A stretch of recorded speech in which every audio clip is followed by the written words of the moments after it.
morning, Coastline. Jess here. Hope you guys are all having a good day.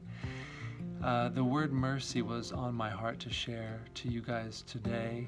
Matthew chapter 5, verse 7, Jesus teaches us saying, God blesses those who are merciful, and those that practice mercy shall obtain mercy themselves. And I thought mercy is just a great picture of who God is. He's been so gracious to you and I, and He's called us as believers to also show mercy to one another. But there's a lot of people that may ask, what does mercy or showing mercy look like? And how do we practice that in our society today? Well, I have 3 things I want to share with you. You could write them down and just think about them today. Number 1, showing mercy is compassion in action. What does that mean? Here's the definition. Having compassion, not only seeing a situation, but acting and doing something to help relieve their pain and someone's suffering.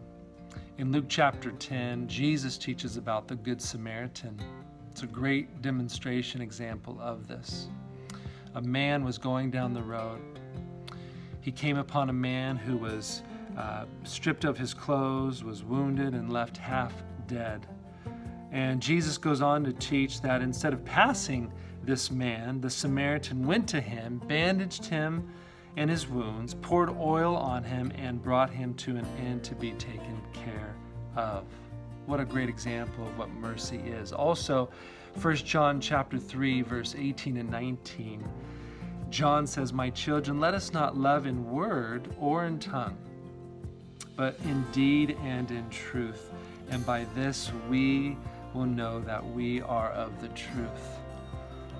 And so that's what it looks like to have compassion in action. The second way to show mercy is being kind in judgment to others. What does this mean? It means that it's a man who looks for the best in others, not the worst. He is slow to condemn, but quick to commend. So showing mercy is being kind in judgments to other. And the third way to practice mercy in our society today is forgiving those who have wronged you. I thought about this story of Joseph and his brothers. You guys most likely are familiar with this story, how his brothers were very jealous of Joseph.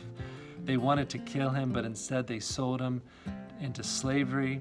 And at the end of the story, it says that Joseph had a chance, again, to return evil to his brothers, but instead he forgave them and he showed them mercy. And today as people, you and I have the ability and power to make someone suffer or pay for their wrong.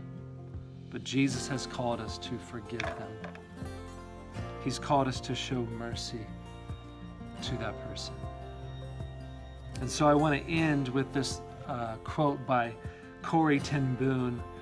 She was able to say these words after God gave her the strength to forgive the German soldier who was her guard in her concentration camp.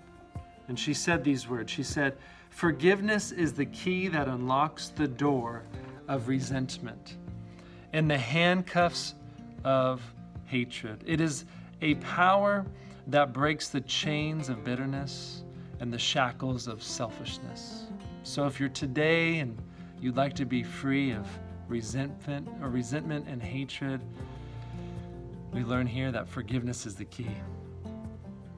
Today, I want to encourage you and everyone who's listening to be men and women of mercy. May we demonstrate that in our actions. I want to encourage us to be kind in our judgments towards one another today.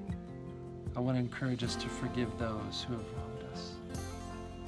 And so my prayer for you and I, that we would be people of mercy. I'll be praying for you today. Love you guys. I'll see you on Sunday. God bless you.